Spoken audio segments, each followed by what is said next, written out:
Yo, what's up mga idol? Lalabas tayo sa kalsada. Bisitahin natin, tingnan natin yung mga gasolinahan. Ano na ba, kumusta na ba ngayon ang presyo ng gasolina? Meron ditong maliit na gasolinahan. Dito ako laging papagasolina kasi mura lang dito. Nung nakaraan, nasa 69. Tapos naging 70 yata, 70 plus. Ngayon, checkin natin. At eto na nga ang sinasabi sa hula mga brother. Out of order ang lahat ng pump dito. Mukhang hindi sila nagbibenta ngayon. At yung bantay, nakabantay lang talaga, hindi sila nagbibenta. Kaya ngayon, maghahanap tayo ng saan tayo makakuha ng gasolina. Siguro lalabas pa tayo sa Aguinaldo Highway nito. At ngayon po, nandito na tayo sa Aguinaldo Highway.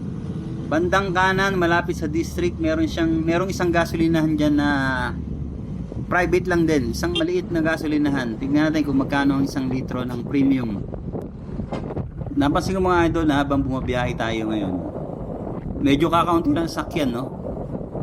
Medyo hindi yata lahat naglabasan, pati mga pampasaherong jeep. Wala akong nakikita ngayon. Maluwag na maluwag ang kalsada. Siguro epekto nga to nung pagtaas ng gasolina. Yung mga pampasaherong sasakyan kasi, sila yung mga unang tinatamaan nito, tulad ng mga jeep na wala ngayon.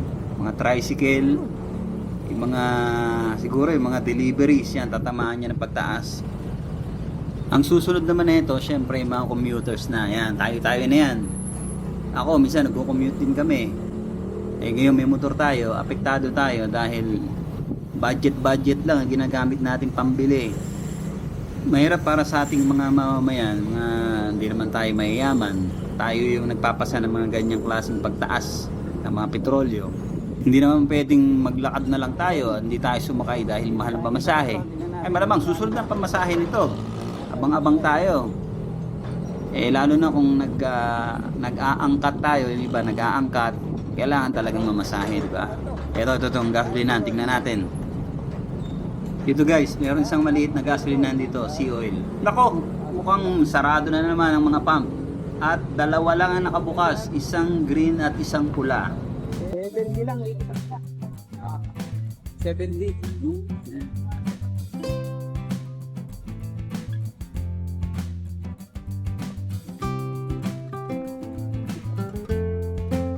Yun. 77. 0.8 lang namin ng 70 ah. Magkano ba isang litro yan? Ano po? 85.50. Talaga. Kailangan mag-gupit ng sinturon. 85.50. Opo. Sige, salamat. Pwede rin po. At yun nga mga idol, 70 pesos lang ang pinakarga natin ngayon. At umabot lang siya ng 0.8 liters. Ayan ang price. At ito ang presyohan dito ngayon sa Sea Oil. 85.5 tsaka 81.45 at ang diesel ay nasa 100.53. Medyo mababa pa yan compare sa iba. Ngayon mga par, diretso na tayo, biyahe na tayo, papuntang school ng aking anak. Magagamit na natin nung 70 pesos na kinarga natin ngayon, 0.8 liters. Hindi pa umabot ng 1 litro.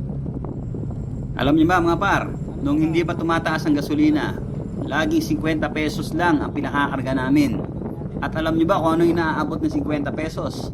3 balikan yan mula sa bahay namin hanggang sa school. 3 beses yun. Humigit kumulang 30 kilometers yan. Yung every 50 pesos na yan, plus minus 30 kilometers yan. At nakakatipid talaga kami yan. Kasi kung magko-commute ka everyday, ay 2 beses po yun. Isa sa umaga at isa sa hapon.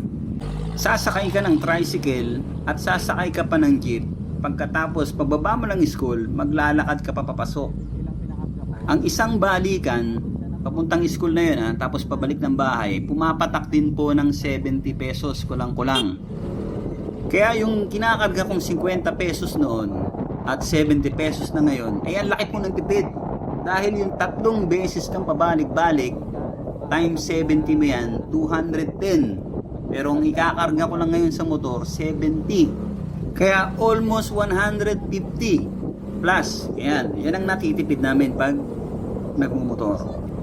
Kaya napakahalaga ng motor na ito ngayon sa amin. In terms of transportation, araw-araw namin siyang ginagamit. Sa pamamalengke, hatid sundo, pagpunta sa malayo, At syempre, sa paghahanap buhay. Sa ngayon, abang-abang lang tayo kung ano yung magiging balita. Kung tataas pa ba o bababa na yung presyo. Pag lalong tumaas pa, malamang, baka mag-bike na lang tayo.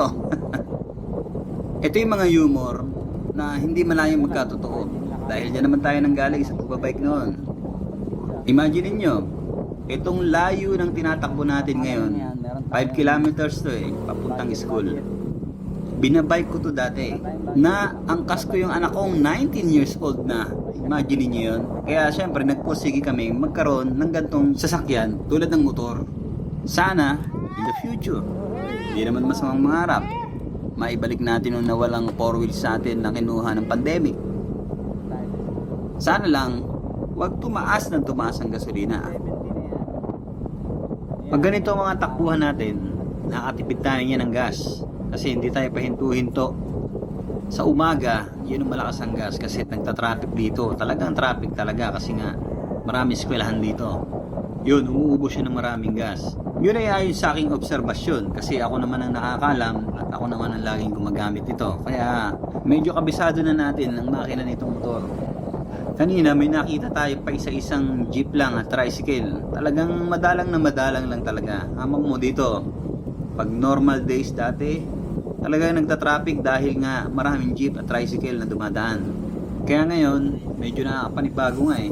Ang aabangan ngayon natin dito sa kalsada ay yung paglabas ng iba't ibang uri, iba't ibang mukha ng e-jeep, e-trike, basta kahit anong sasakyan na pinatatakbo ng electricity. Expected na natin yan. Kasi magandang, tulad na itong nasa harapan ko, magandang alternative yan sa mga sasakyan na pinatatakbo ng gasolina. Bagay, kung mapapansin nyo, sa lugar na to, siguro almost 80% yata ang mga tricycle dito ay e-bike. Ayun, yung maliit na yun. Pag ang tricycle ay maliit ang gulong at wala kang madidinig na ingay, malamang e-bike yan. Nagkalat yan dito, yan ang hanap buhay dito number 1 hanap buhay. At ang mga driver dito, mga matatanda. Kaya siguro ngayon sila ang bentahe. Wala yung mga ordinaryong tricycle na pinatatakbo ng gasolina. Puro e-bike ang nakikita ko halos. Sa kanila siguro, hindi sila masyado apektado. Hindi nila masyado ramdam yung pagtaas ng gasolina. Malamang, siguro sa ngayon, mas malaki pa yung kita nila ngayon kaysa sa mga ordinaryong tricycle. Sa tingin ko kasi, parang hindi bumiyahe yung ibang tricycle at yung mga jeepney. Expected na natin siguro yan. Siguro ginagawa nila bilang protesta. Ang hindi maganda nito, baka pagkalipas ng ilang araw, baka ngayon nga baka nagtaas na ng pamasahe. At syempre, sino ang unang-unang tatamaan yan? Ang mga commuters, ang mga pasaherong matyagang sumasakay, araw-araw pumipila, araw-araw sumasakay, araw-araw nagbabayad ng pamasahe. Nandito na pala tayo sa school. Nalibang ako sa aking kwento Kung umabot ka sa bahagi ng video ito, par, maraming salamat sa suporta mo at mabuhay ka. Baka makita-kita po tayo sa kalsada. Ingat-ingat na lang po. Ride safe mga par. At sana po ay masuportahan nyo ang channel na ito.